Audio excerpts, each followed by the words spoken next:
morning, everybody. I should probably make sure these are in order. Okay. Wait. Now we're good. If anybody talked to me before service, you heard that I said I'm not nervous, but as the time came up, got a little bit nervous. So just bear with me. But hello, everybody. If you don't know who I am, I'm Autumn. And I'm sure some of you don't know me, but I am a member here at First Church, and I got confirmed of the year May 2016. And I graduate college in 2025. But for now, I'm in ninth grade at Atlantic High School, and I've been attending this church for about 4 or 5 years now. But before I get into sharing my walk with God and how I've grown not only emotionally but spiritually through First Church, I think you should know a little bit more about me personally. I had always grown up in a church. My grandma would always sing Jesus Loves Me and pray with my little brother and I before bed sometimes when we were little. So church wasn't an unfamiliar part of my life, and the Lord wasn't a mystery to me. However, we did switch churches quite often after 2 to 3 years or so. And after leaving the last church I had been at, I started to fall apart from God, which may not seem like the biggest deal because I was only 8 at the time, but falling apart from God made me change as a person, and I began listening to rap music and cussing, and I'd stopped being as respectful to my parents because I decided to follow what my friends were doing at the time, which changed me into somebody I didn't want to be. But I had thought that being like my friends would make me cool. That's how it always goes, right? And with those friends, I would lie and I'd steal, but all of that changed in 5th grade when I was first introduced to the First Church. I've grown up a lot since my first year here, and I've learned a lot of important lessons, not only from the adults, but the youth here as well. I learned that God made us all special, so we shouldn't try to be like anybody else. And that even if we're told that we're fat or that we're ugly or that we're not good enough, God calls us blessed. And I learned this from Brittany LeClaire one Sunday morning when she read to us Matthew 5:11-12. Count yourselves blessed every time people put you down or throw you out or speak lies about you to discredit me. What it means is that the truth is too close for comfort and they are uncomfortable. You can be glad when that happens. Give a cheer even, for they do not like it. I do. All of heaven applauds. And know that you're in good company. My prophets and witnesses have all gotten into this kind of trouble. Since I've first been here, I began going to youth group and working at church events such as the pumpkin patch and the fish fry. Most of you know those events. And I've even joined the youth band, as you saw, as a singer. I help Miss Susie with Kidman on some Wednesdays, and I'm a student ambassador. But when I was little, I never felt a real connection to God. As I've started coming weekly this past summer and hearing Pastor Tom's sermons and worshiping alongside all of you, I felt a love that I've never really felt before. And I'm not saying all of this because I want you guys to sing my praise or anything. I'm telling you this because I came here with a bad attitude, and maybe some of you are the same way I was. But once you forget about the world and you decide to be you and be the best possible you that there is, you will be so much happier. And it's all thanks to God that I was able to flip my life around. I was even able to go on my first ever mission trip with the church this summer. However, before the mission trip, one of my best friends decided it was better that we weren't friends. So that was really hard on me. And I didn't have a lot of hope and enthusiasm. And it was even harder knowing that one of my closest friends decided not to go on the trip. So going into it, I really had no clue what was ahead of me, but I felt God calling me to do this. And I remember thinking, yes, it's going to be just like camp. But oh boy, was I wrong. It was nothing like camp. It was hard, stressful, encouraging, but it was even life-changing. During the first week, I actually was homesick for the church.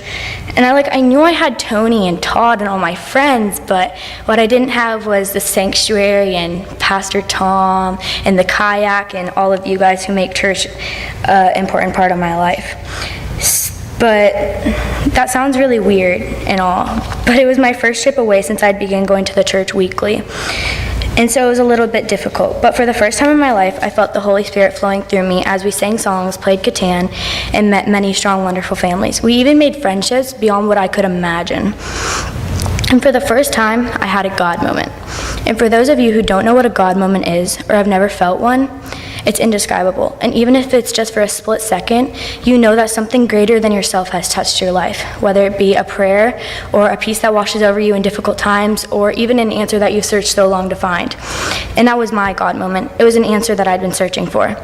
I remember walking the beach with a friend one day after church and telling her how I just want God to give me a sign and just let me know what to do. And I always remember crying out to God saying, "Why are you doing this to me?" And so I hadn't been ready for this answer God was about to hit me with. Now, going into the first day of work, it was really stressful. And the family never came out to greet us. I mean, the little girl would stare at us from the porch, but she never came down to say hi. And so it was hard to stay motivated because the parents would just walk to and from their car without acknowledging our presence. So we ended up leaving angry, upset, and frustrated. But despite our feelings from that day, we managed to stay positive. Then the next day came. We decided that we needed to have a little talk as a team. And during that talk, Tony explained to us that he was frustrated because of the lack of interaction with the family. And now we just needed to focus on that we're doing this for the Lord, not for ourselves. And that we needed to pray for patience and motivation, which is exactly what we did.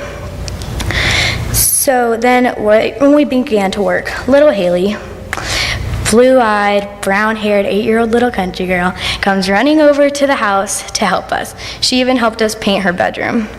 I felt a real connection with Haley despite our differences because I have a sister her age, and I felt as if she was my own little sister. So leaving that day, we felt more accomplished than the day before. And then back at the camp that night, we watched a video on how children of the Appalachian Mountains have dental issues and missing teeth because of the high amount of Mountain Dew they drink. And this was hard because that previous morning we asked Haley, "Hey, what's your favorite drink?" And what do you know? She answered with Mountain Dew. So then the next day we asked her, "Well, do you brush your teeth after you drink Mountain Dew every day?" And she said that she didn't have a toothbrush. And that was really hard on us, but we were able to put it aside until the next day. But the night that happened, there were also stations set up that we could go to. Some were like praying, and then some were figuring out what was your best quality in God. And I remember at the praying one, I just sat with Melinda and 3 friends from 2 other churches and just prayed over the people and families. I didn't really think anything of it at first, but then I started to cry. And it was just having that feeling of being something or a part of something bigger than yourself. I remember feeling the Holy Spirit shoot in and out of each of us as we sat there and held each other in prayer. And I realized in that moment that God doesn't care who you are or what you've done or how rich or poor you are or how many mistakes you've made, because He loves you. And He's never going to judge you. He's always going to stay with you. So to start the last day off, we met the oldest brother, 12, Chris. And we talked to him about video games all day. Then I remember handing Haley the toothbrush. And I'll never forget seeing her eyes light up the second I did that. Even though it wasn't true, we decided to tell them that we all bought light up toothbrushes too. Like Tyler and Declan and Andrew all said that they had princess ones, and me and Melinda said we had Hello Kitty ones.